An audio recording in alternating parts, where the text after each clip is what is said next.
त्यांनी किती 50,000चं लीडचं सांगू द्या, लाखाचं लीड सांगू द्या, त्या इरुळा चावल्यानं कधी सुद्धा माणूस मरत नाही. त्यामुळं आपण कुठली मानची भीती कुणी घेऊ नका. मान तालुक्यामध्ये मी आदरणीय धैर्यशील भैया वैद्य पाटलांना सांगतोय, ते फिरतायत, त्यांनी बघितलंय मान तालुक्यातलं वातावरण यावेळी फार बदललेलं आहे. आणि या वातावरणामध्ये मान तालुका सुद्धा धैर्यशील भैया वैद्य पाटलांना लीड दिल्याशिवाय राहत नाही. कुठलीही काळजी करू नका. मला या निमित्तानं सगळे राजघराण्यावरचे व्यासपीठावर जे दिसत आहेत त्यांना सांगायचं आहे, फलटणमध्ये एक ऐतिहासिक सभा झाली आणि फलटणच्या ऐतिहासिक सभेनं सगळं वातावरण फिरलं. एकच सभा झाली आणि त्या सभेमध्ये धैर्यशील भैया फलटण तालुक्यातलं मान तालुक्यातलं वातावरण फिरलं. आपल्या उमेदवाराच्या संदर्भामध्ये तिथं काही चर्चा झाली.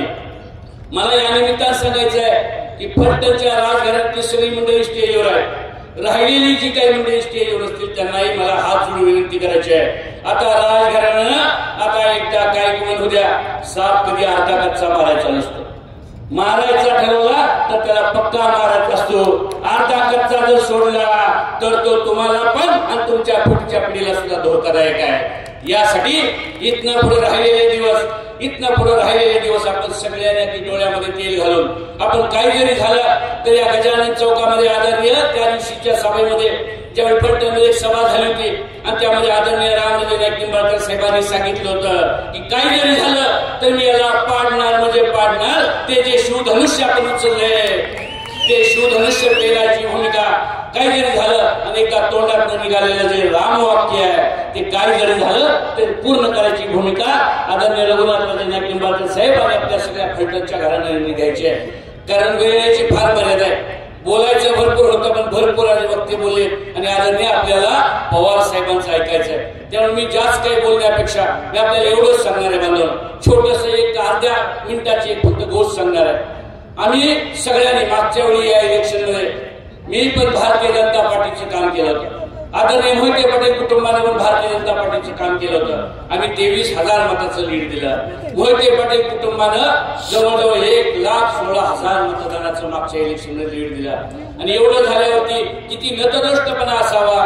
माझ्यासारख्या कार्यकर्त्याला इलेक्शन झाल्या पुन्हा 5 महिन्यामध्ये जिल्हा मध्यवर्ती बँकेचं इलेक्शन लागलं आणि या पट्ट्यानं माझ्या विरुद्ध तिथे येऊन फॉर्म भरला. आणि त्यांनी काल माझ्या भाषणामध्ये संस्कृतीची भाषा करा. त्यांनी सांगितलं काय संस्कृती आहे का? तुम्ही ज्या मोहिते पटेल कुटुंबाला एवढं दिलं तिथं तुम्ही सोडून जाताय आणि गद्दारी करताय. अरे बाबा, मागच्या इलेक्शन पूर्वीचे दिवस आठवा. इलेक्शनच्या अगोदर 15 दिवस तुम्ही अख्खा काँग्रेसचा तंबू गुंडाळला आणि तुम्ही भारतीय जनता पार्टीमध्ये प्रवेश केला. त्याला काही गद्दारी म्हणत नाहीत काय? आणि त्यामुळं जे गद्दारीवरती बोलतायत, जे आमच्यावरती बोलतायत त्यांना मला एवढंच सांगायचं आहे, कुणाची पण चेष्टा करावी पण कार्यकर्त्याची आणि ज्यांनी मदत केली त्याची कधी चेष्टा करू नये. म्हणजे एकदा काय झालं, एका विमानामध्ये एक पोपट आणि एक माकड बसले आणि विमानात बसले होते. त्यामुळे विमानात बसल्यावर पोपटानं काय केलं तर पोपटाने वरती जे बटन असतं ते बटन दाबलं, पिंक वाजलं, एअर होस्टेस पळत आली. तिने विचारलं काय झालं? पोपटानं सांगितलं काय नाही, मी आपली जरा गंमत केली.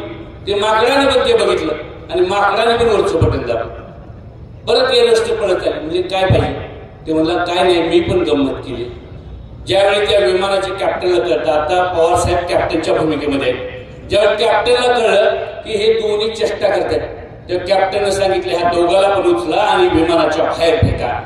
ज्यावेळी विमानाच्या बाहेर फेकायची वेळ आली त्यावेळी पोपटाने विचारलं तुला उडता येतं का? माकड म्हणलं नाही उडता येत. अरे म्हणलं मग कशाला गंमत करायची? जर आपल्याला उडता येत नाही तर आपण कशाला गंमत करायची? आणि हातनात जीव गेला हो माकडाचा. विनाकारण गंमत केली आणि मोहिते पाटील कुटुंबाची गंमत केल्यावर ही अवस्था झाली. हातनात येत्या 7 तारखेला जीव गेल्याशिवाय राहत नाही.